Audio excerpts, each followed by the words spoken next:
I just have to make one more adjustment. This is the Sri Ramana Maharshi satsang, a time to listen, reflect, and deeply meditate. Know yourself and be always free and at peace. Welcome. I'm Richard Clarke. I'm not a guru or a teacher. I just love this teaching and so want to share it. I'm starting now to comment on the book Day by Day with Bhagavan. Sri Deva Raja Mudalar began writing a diary of events and conversations that took place in the old hall of Sri Ramana Maharshi. He did this from August 1942 to the end of 1946. The ashram lost some of his work. This book is what remains. He said, quote, "My idea was to preserve for Bhagavan's devotees all that took place in the ashram that might be of interest or importance from one point of view or another, and mainly Bhagavan's answers to questions addressed to him by visitors from all quarters of the globe." End quote. We thank him for his outstanding service to Bhagavan and to us. Because of this, we have Ramana's words of explanation and teaching available to us. This week is from March 16th, 1945. A visitor. Should I give up my business and take to reading books on Vedanta? Bhagavan. If objects have an independent existence, that is, if they exist apart from you, then it may be possible for you to go away from them. But if they don't exist apart from you, they owe their existence to you, your thoughts. So where can you go to escape them? As for reading books on Vedanta, you may go on reading any number of them. They can only tell you, realize the self within you. The self cannot be found in books. You have to find it out for yourself, in yourself. Almost the same question was put by another visitor in the afternoon. Bhagavan said, "Where can you go? Fleeing from the world of objects. They are like the shadow of a man, which the man cannot flee from." There's a funny story of a man who wanted to bury his shadow. He dug a deep pit, and seeing his shadow at the bottom, was glad he could bury it so deep. He went on filling the pit, and when he had completely filled it up, he was surprised and disappointed to find the shadow on top. Even so, the objects or thoughts of them will be with you always till you realize the self. In the first dialogue, a visitor approaches Ramana Maharshi with the dilemma of whether to give up their business and immerse themselves in the study of Vedanta. The visitor is seeking advice on how to navigate the spiritual path. Bhagavan's response reflects the core teachings of Advaita Vedanta. He starts by challenging the notion of an independent existence of external objects. Bhagavan suggests that if these objects were separate from the individual, he could potentially escape them by physically moving away. However, he says that objects don't have an independent existence. They derive their existence from the observer's consciousness, which is the same as the absolute consciousness in which the universe seems to exist. Continuing, Ramana addresses the practice of reading books on Vedanta. While acknowledging the value of such reading, he emphasizes their limitation. Books can guide and instruct, but the ultimate realization of the self cannot be found within the pages of a book. You will not find yourself in a book. Instead, Ramana directs the seeker to look within themselves for the direct experience of the self. What he advises in this dialogue applies to us as well. While books and videos may help us in practice by directing our attention in the correct way within ourselves, we must make the effort to absorb and realize this teaching within ourselves. We must dissolve the ignorance that stands in the way of realization. It is our ignorance, only we can clear it up.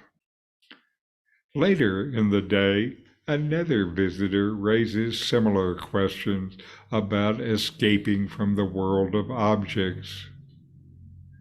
Bhagavan responds with a metaphorical story about a man attempting to bury his shadow. The man digs a deep pit, thinking he can bury his shadow at the bottom. However, as he fills the pit, the shadow remains on top, highlighting the futility of trying to escape from one's own shadow. Bhagavan draws a parallel, stating that the objects or thoughts of them are like the shadow. They are inherent and inseparable from the individual until realization of the self occurs. The object, the world in which they appear, and the individual who knows of them all rise and fall together. This story serves as a metaphor for the inescapable nature of worldly attachments and thoughts until self-realization, when they all fall away. So inquire, know yourself, and be always free and at peace. And now a talk from Nome, Ever-existent.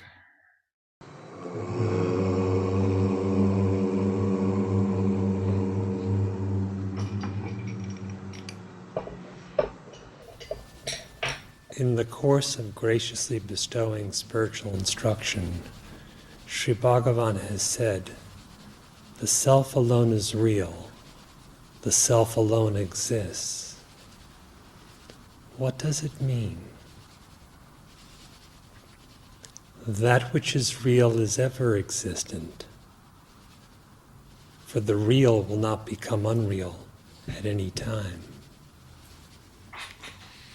Likewise, what is truly yourself never becomes otherwise, and you do not become other than that. What about you, what in you, is ever existent? Certainly not the body. The self is ever existent. What about you is ever existent? Certainly not your thoughts. nor can it be any state of mind. What in you is ever existent? What is ever existent alone is you. You cannot be a combination of that which is ever existent and that which is a temporary appearance or illusion. The reality does not combine with the unreal. The self does not combine with what is not the self, except in delusion, which is made of the stuff of imagination. What is ever existent is self-existent, not depending on anything else in order to be. Whatever is objective is dependent. What has a dependent existence really has no existence at all. That which is non-dependent in its existence, utterly non-objective, and ever-existent, alone is our being, of the nature of consciousness and bliss.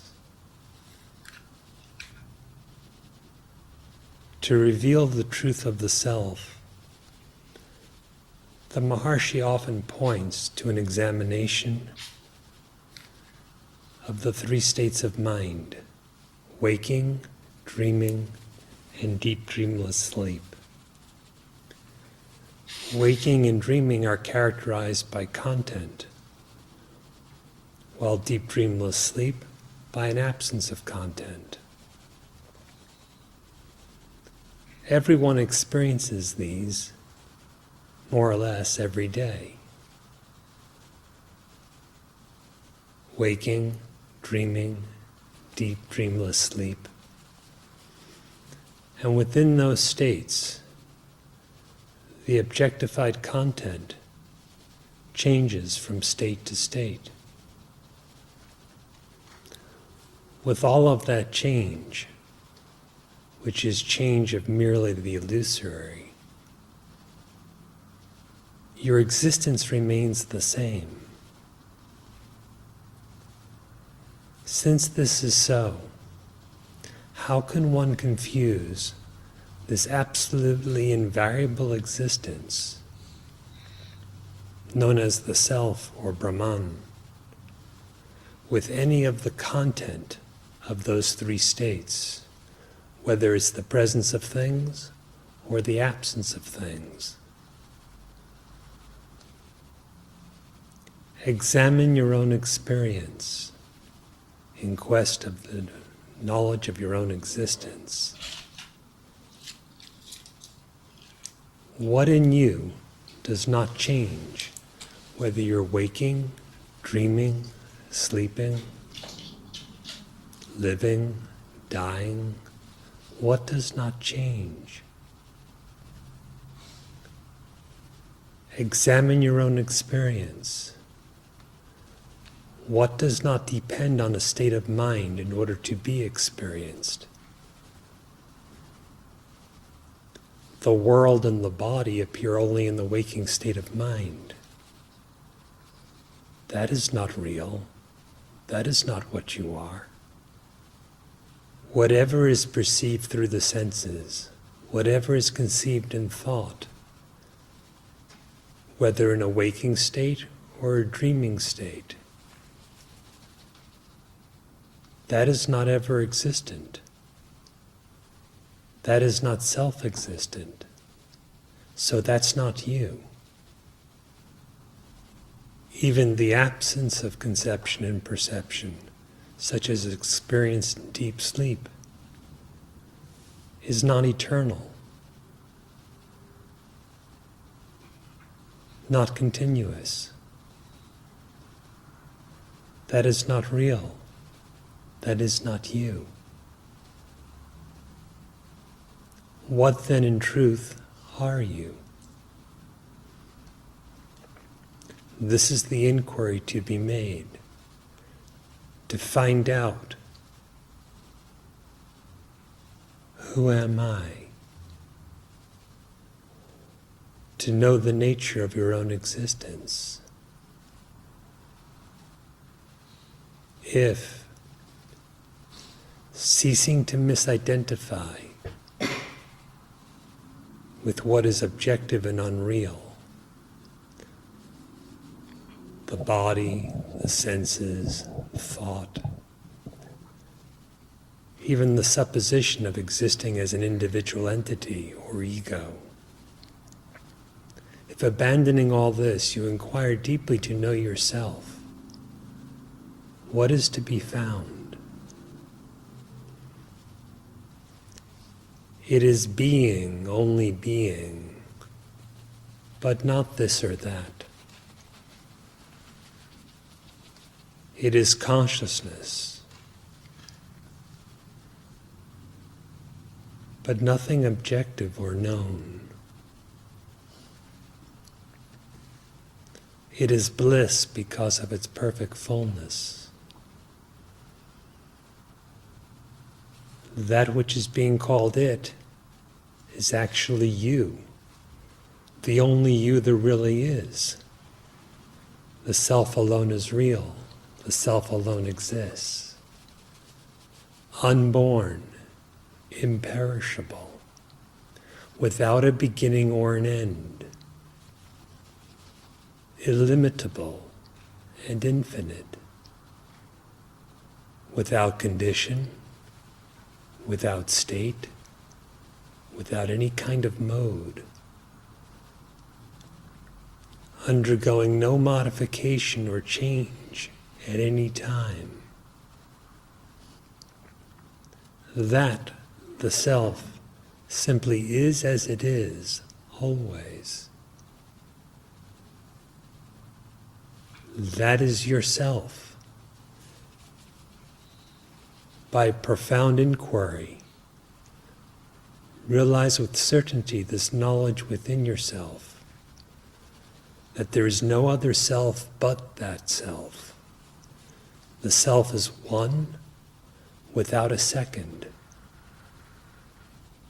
To be free of duality, that is, non-duality, is not only indicative of being liberated from the pairs of opposites, but it signifies that reality has no alternative. The self alone exists. The self alone is real. That reality is ever itself. The real always is. The unreal never comes to be. If in your heart you desire the peace, the happiness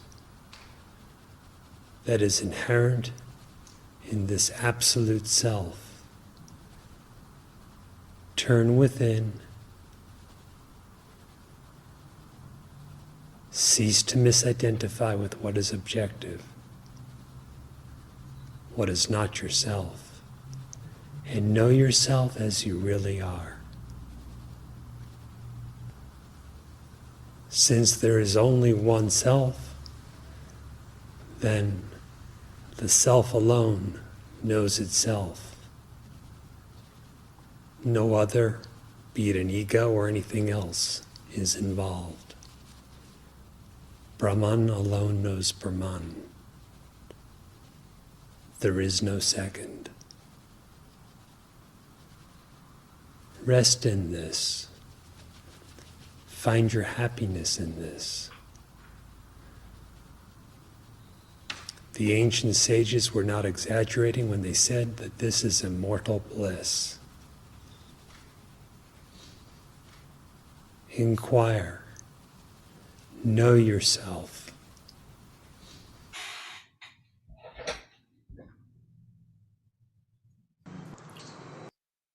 All right, and now let's take a few minutes to inquire ourselves. You exist, and you know that you exist. So investigate this. Inquire. What attachments or objects in my life do I believe have an independent existence, separate from me?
In my spiritual journey, am I relying on external sources such as books, or am I actively seeking the direct experience of the self within myself?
What expectations do I have regarding spiritual practice and the potential escape from worldly concerns? Are these expectations realistic?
Reflecting on Bhagavan's teachings, how do I shift my focus from external pursuits to the internal exploration of the self?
Who am I?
What is the nature of my existence?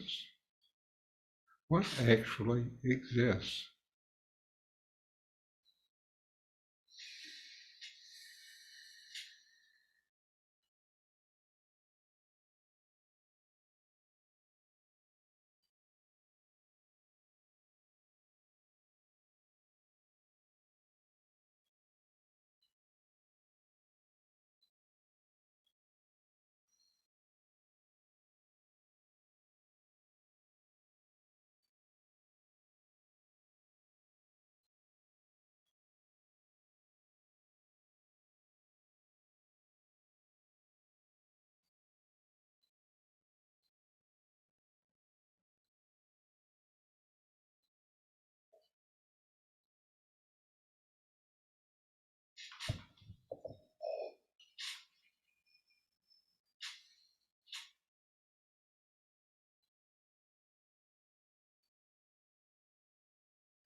All right.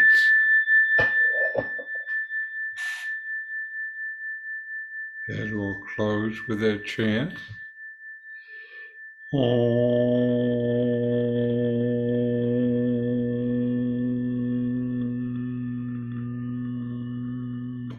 Shanti, Shanti, Shanti.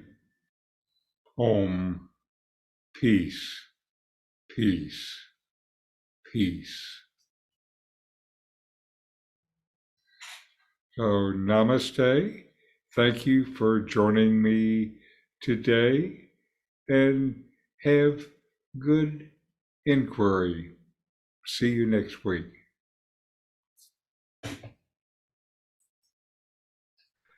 These videos help bring Ramana Maharshi's teachings into your direct experience. Subscribe now